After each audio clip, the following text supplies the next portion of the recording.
2021, London tech startups raised a record $25 billion, making it the fourth highest city of venture capital investment globally. There were also 64 mega rounds of funding, a sign that London's tech sector is maturing, as such rounds usually take place at later stages in growth companies.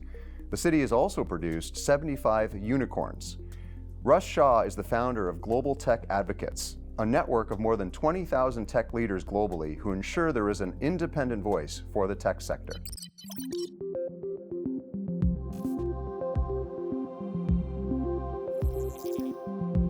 Russ, you've been trailblazing innovation ecosystems, starting with London Tech Advocates, and have expanded now into Global Tech Advocates. What are some of the best practices that you learned building the London ecosystem that you've taken globally? I think one of the best practices is to find the right people, and these communities are basically built on volunteerism. So finding people who are passionate, enthusiastic about building communities, about growing networks is absolutely critical. You're one of the few people that's got total global visibility to where the innovation hotspots are that are emerging.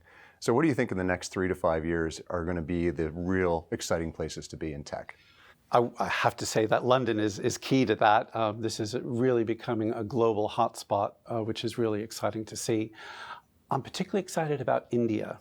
We're doing our next global summit in India, and I think what's going on in places like Bangalore, Mumbai, and Pune are really, really exciting.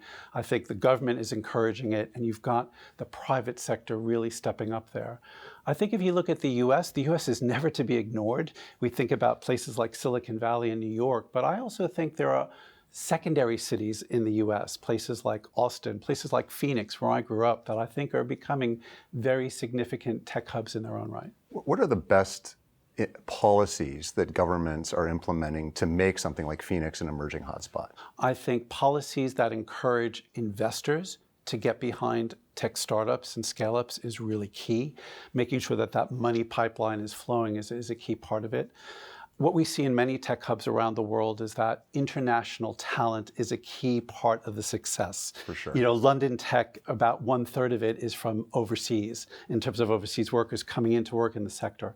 And so making sure that you have a good visa and immigration policy. What kind of policies need to happen to continue to build the angel investor ecosystem, which is obviously so important for startups? Having favorable instruments where you can invest, it's easy to invest.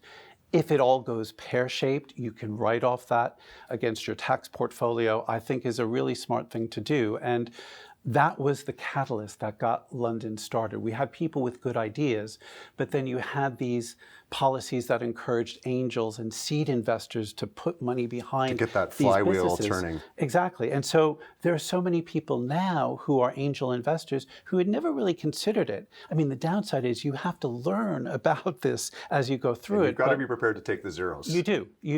Which I do with a smile. And it's sometimes very difficult when those zeros do hit, speaking from personal experience. Absolutely. But that's part of it. I mean, it's risky, and that's part of the message. One of the things you've been excellent at focusing on, and it's a huge challenge in the tech industry, is bringing diversity, Yes. real diversity and inclusion. Yes.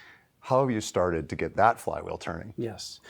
It is, I think, the biggest challenge that we see, not only here in London and across the UK, but in many tech hubs around the world.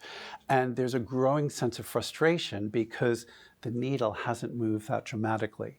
So where we've been working is to create working groups. We have a vibrant women in tech group, a Black women in tech group, a group focused on LGBTQ, a group focused on people with disabilities. Again, from a grassroots perspective, who know what I call the do's and don'ts about how do you do this.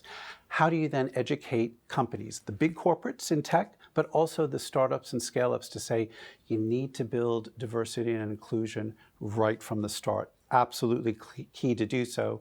And here are some people in the community and in the ecosystem who know how to do it.